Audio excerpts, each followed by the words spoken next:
इंतखाबी निशान बल्ला तहरीक इंसाफ के हाथ से निकल गया। सुप्रीम कोर्ट ने पेशावर हाई कोर्ट का फैसला कलअदम करार दे दिया। पीटीआई इंट्रा पार्टी इलेक्शन के खिलाफ इलेक्शन कमीशन का फैसला बरकरार। चीफ जस्टिस काजी फायज ईसा की सरबराही में 3 रुकनी बेंच ने 11 घंटे की समाअत के बाद महफूज किया गया फैसला सुनाया।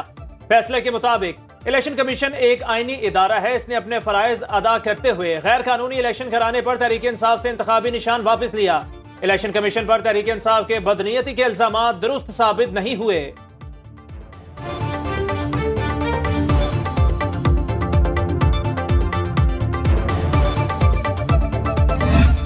पेशावर हाई कोर्ट ने जो पीटीआई को बल्ला दिया था उस फैसले को कलअदम करार दे के उसको रिजेक्ट करके बल्ला पीटीआई से छीन लिया है। जो कैंडिडेट्स हैं जिन्होंने नॉमिनेशन पेपर्स फाइल किए थे वो अब आज़ाद उम्मीदवार के तौर पे इलेक्शन लड़ेंगे। स्ट्रेटजी जो है बनाई हुई है, पहले से हमें अंदाजा हो गया था कि ये फैसला क्या होगा। 8 फरवरी को इलेक्शन है और इंशाल्लाह इलेक्शन पीटीआई पूरे जोरों शोर से लड़ेगी। तहरीक इंसाफ के उम्मीदवार आजाद हैसियत से इलेक्शन में हिस्सा लेंगे। मुतबादिल हिकमत अमली बना ली। बैरिस्टर अली जफर के फैसले के बाद मीडिया से गुफ्तगू, कहा इलेक्शन लड़ेंगे, फिक्र की कोई बात नहीं, पार्टी अब भी रजिस्टर्ड है, अगली हुकूमत हम बनाएंगे, फैसले पर तारीख अपना फैसला लिखेगी। बैरिस्टर गोहर कहते हैं आज के फैसले से मायूसी हुई। 14 दरखास्तें 25 करोड़ अवाम के हुकूक पर भारी साबित हुई। 12 करोड़ में से 10 करोड़ वोटर्स पीटीआई के हैं। सुप्रीम कोर्ट के आज के फैसले से बहुत मायूसी हुई है। एक एक पेज पे मुश्तमिल 14 दरखास्तें 25 करोड़ अवाम की बुनियादी हकूक पर बारी हुई। इस वक्त 12 करोड़ वोटर रजिस्टर वोटर है, उसमें से 10 करोड़ वोटर अल्हम्दुलिल्लाह पीटीआई के हैं।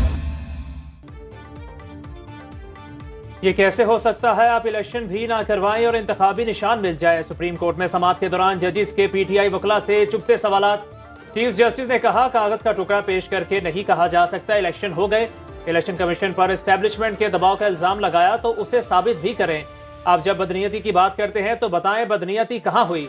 एस्टेब्लिशमेंट क्यों इलेक्शन कमीशन पर दबाव डालेगी। सियासी जमातों में भी जमहूरियत होनी चाहिए।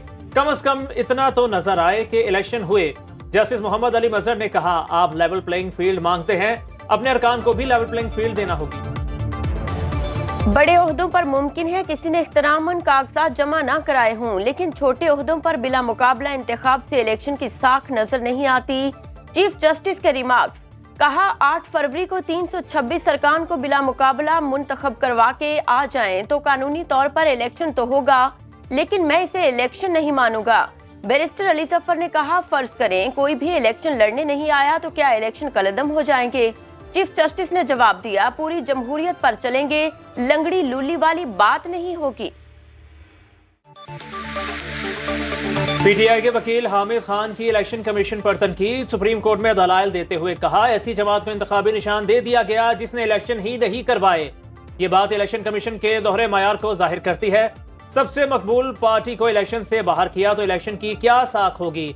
बल्ले का निशान वापस लेना पीटीआई के वोटर से उनका आईनी हक छीनने के मुतरादिफ होगा। ऐसा करने के मुल्क को संगीन नताइज भुगतना होंगे।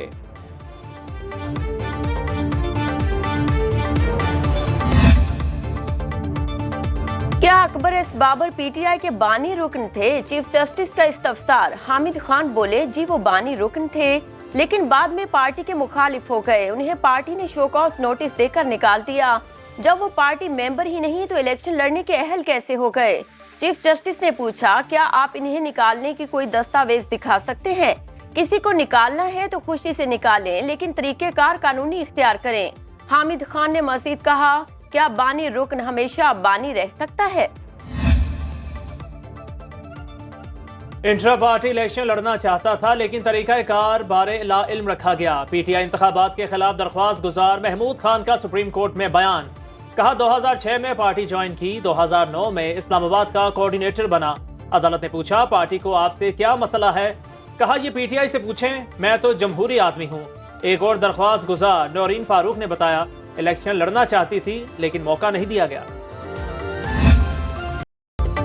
मेरे घर पर हमला हुआ। बैरिस्टर गोहर सुप्रीम कोर्ट में समाअत छोड़कर चले गए। वापस आकर बताया बीवी, बेटे, भतीजे को मारा पीटा गया। मेरे घर की दीवारें तोड़ी, लैपटॉप भी ले गए। आईजी इस्लामाबाद ने बताया पुलिस इश्तिहारियों की तलाश में गई। वहां जाकर पता चला घर बैरिस्टर गौहर का है। घर से किसी किस्म का सामान नहीं लिया गया, फिर भी बैरिस्टर गौहर जो कहेंगे वो करेंगे। किसी अफसर से ज्यादती हुई तो उसका हिसाब लिया जाएगा। अटॉर्नी जनरल ने चीफ जस्टिस को वाकये से आगाह किया। चीफ जस्टिस का आईजी को तफसीलात हासिल करके रिपोर्ट करने का हुक्म। आम इंतखाबात के लिए उम्मीदवारों को इंतखाबी निशान अलॉट करने का वक्त खत्म। रिटर्निंग अफसरान इंतखाबी निशानात समेत उम्मीदवारों की हतमी फहरिस्तें आज आवेजा करेंगे। हतमी फहरिस्तें मुरतब करके इलेक्शन कमीशन को भी भिजवाएंगे। इलेक्शन एक्ट के तहत फहरिस्तें वेबसाइट पर जारी की जाएंगी।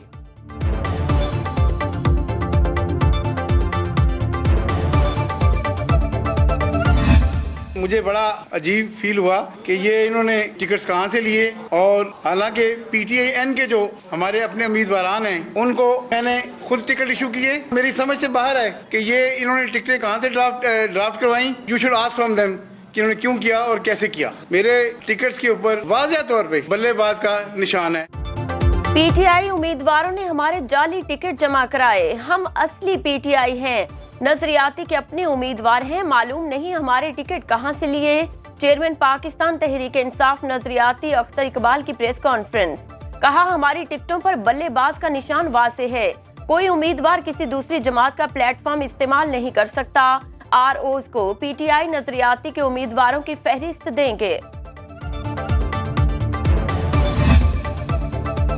किसी जमात का उम्मीदवार दूसरी जमात का इंतखाबी निशान इस्तेमाल नहीं कर सकता। चीफ इलेक्शन कमिश्नर की जेर सदारत इजलास में फैसला। हुक्मनामे में एक जमात के उम्मीदवारों को दूसरी जमात का इंतखाबी निशान जारी करने से रोक दिया। इलेक्शन कमीशन के मुताबिक उम्मीदवार अपनी जमात से वाबस्तगी का सर्टिफिकेट देता है, वो एक से ज्यादा जमातों का रुकन नहीं हो सकता।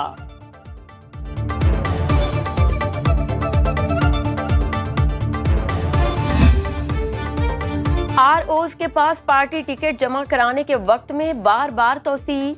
छठी मर्तबा दी गई 12 बजे की डेडलाइन भी खत्म। इलेक्शन कमीशन के मुताबिक वक्त में तोसी सुप्रीम कोर्ट के फैसले के इंतजार में की गई।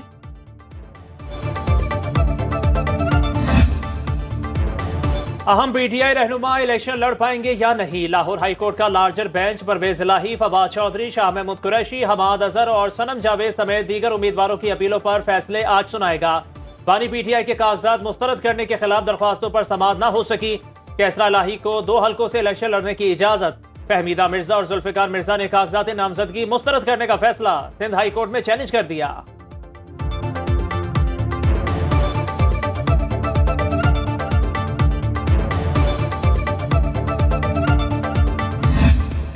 शिकार का मौसम है और हमने इस शेर का शिकार करवाना है। शेर के शिकार के लिए निकलते हो तो बल्ला इस्तेमाल नहीं होता, तीर ही काम आता है। पाकिस्तान पीपल्स पार्टी इंशाअल्लाह ताला एक जियाला वजीर आला पंजाब बनाएगा।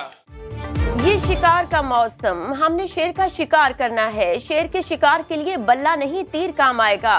बिलावल भुट्टो का बहावलपुर में जियालों से खिताब। कहा पीपल्स पार्टी हुकूमत में आकर मजदूरों की तनख्वाहों को दुगना कर देगी। बहावलपुर में दिल का मुफ्त अस्पताल बनाने का वादा। मुल्तान में मीडिया से बात करते हुए बोले लेवल प्लेइंग फील्ड मिले ना मिले, जैसी भी पिच मिले, भागने या झुकने वाले नहीं, डट कर मुकाबला करेंगे, कोशिश करेंगे हमारा वजीर आजम बने। बानी PTI साथ देते तो इलेक्शन के लिए बेहतर इस्लाहात कर सकते थे। पीपल्स पार्टी ने जनूबी पंजाब में नून लीग की बड़ी विकेट गिरा दी। सेनेटर राना महमूदुल हसन ने नून लीग से राहें जुदा कर ली। डेरा बुगटी के हल्का PB10 में MQM समेत 3 उम्मीदवार पीपल्स पार्टी के सरफराज बुगटी के हक में दस्तबरदार हो गए। इलेक्शन में भरपूर साथ देने का ऐलान।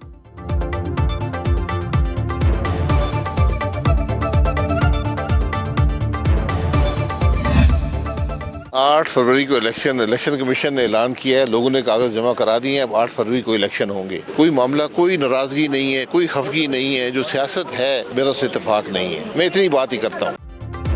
PTI चोरी और नून लीग डकैती करके इक्तदार में रही। शाहिद हक्कान अब्बासी ने संगीन इल्जाम लगा दिया। कहा जिस तरह नवाज शरीफ इक्तदार में आ रहे हैं इससे इत्तेफाक नहीं करता। एस्टेब्लिशमेंट के बगैर चाहे 30 टिकट्स ले लें, 30 सीटें ले लें, लेकिन मोराल डाउन ना करें। इखलाकी जुर्रत ना हो तो सियासत का कोई फायदा नहीं। मैं वज़ीर आज़म नहीं था, मुझे मुलाजमत दी गई, नून लीग से सियासी ताल्लुक खत्म हो गया, अल्लाह करे दोस्ती कायम रहे। इस मुल्क में जब भी इस मुल्क ने तरक्की की है, हमारी इकॉनमी बेहतर हुई है, तो वो मियां मोहम्मद नवाज शरीफ साहब के दौर में हुई है। अल्हम्दुलिल्लाह पार्टी ने हमारे ऊपर इत्मीनाद किया और मुझे अपने पार्टी का टिकट दिया, और अल्हम्दुलिल्लाह जिस दिन हमें पार्टी का टिकट मिला, हमारी 70% उसी दिन जीत हो गई। और इंशाल्लाह 8 फरवरी को मियां मोहम्मद नवाज शरीफ साहब इस मुल्क के चौथी बार वज़ीर आज़म बनेंगे और उस मुल्क को संभालेंगे। तो ये भाई 5 साल के अंदर आपके इस पूरे NA 53 और PP 10 को भी बदलेगा, ये मेरा आपसे वादा है।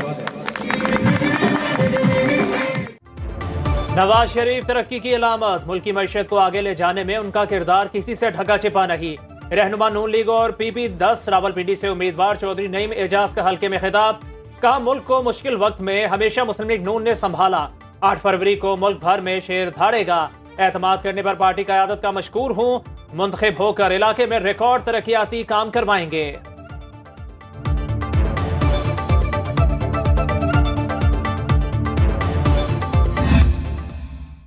मौजूदा 6-7 महीने में इससे बड़ी तकलीफों का मैं सोच भी नहीं सकता था कि मैंने ऐसे इलाकों में 40-40 दिन का चिल्ला काटा, जेल काटी, मैं कायम रहा और डटा रहा और आज भी डटा हूं। लेकिन मुझे दुख इस बात का है कि जो शख्स 17 मरतबा वजीर रहा, उसको बाज लोगों ने टिकट के काबिल नहीं समझा और उसके मुकाबले में उम्मीदवार दिया, और ऐसे लोगों को दिया जो रात की फ्लाइट से लंदन और अमेरिका से आए। शेख रशीद तहरीक इंसाफ पर बरहम, हल्के में मुखालिफ उम्मीदवार खड़ा करने का कहा, भरपूर मुकाबला करूंगा। PTI ने मेरे खिलाफ एक अमरीकी एजेंट को टिकट दिया, तमाम तर तकलीफों के बावजूद डटा रहा, मेरे साथ जो कुछ हुआ दोस्ती में बर्दाश्त किया, अब भी दोस्ती पर डटा हुआ हूँ। अवाम का इम्तिहान है कि वो मुझे वोट देकर कामयाब करें।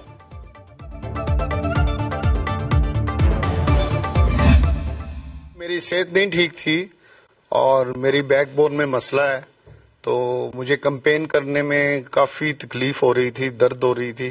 तो फिर मैंने मियां नवाज शरीफ साहब, मियां शहबाज शरीफ साहब और राना सनाउल्लाह साहब से गुजारिश की कि मैं बीमार हूं और तकलीफ है, मेहरबानी करें टिकट मेरे बेटे को दे दें। तबीयत की खराबी या मामला कुछ और, राजा रियाज नून लीग का टिकट मिलने के बावजूद इलेक्शन नहीं लड़ेंगे। कहते हैं तबीयत ठीक ना होने के बायस दस्तबरदारी का फैसला किया। राजा रियाज के बेटे दानियाल बेग उनकी जगह फैसलाबाद की हल्का NA 104 से इलेक्शन लड़ेंगे।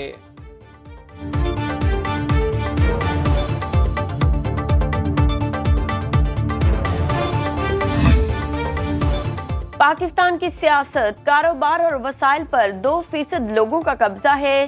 सियासी जमातों ने मुल्क को अरबों रुपए का मुहताज बना दिया। अमीर जमात इस्लामी सिराजुल हक का शब कदर में जलसे से खिताब, कहा जमात इस्लामी मॉरिशियत से पाक जमात है, अपने नाम के साथ मौलाना लगाने वालों को टिकट देना जरदारी, नवाज शरीफ और अमेरिका के मुफादात को वोट देना होगा। अवाम से तालीम, सेहत और रोजगार छीनने वाले एक बार फिर वोट मांग रहे हैं।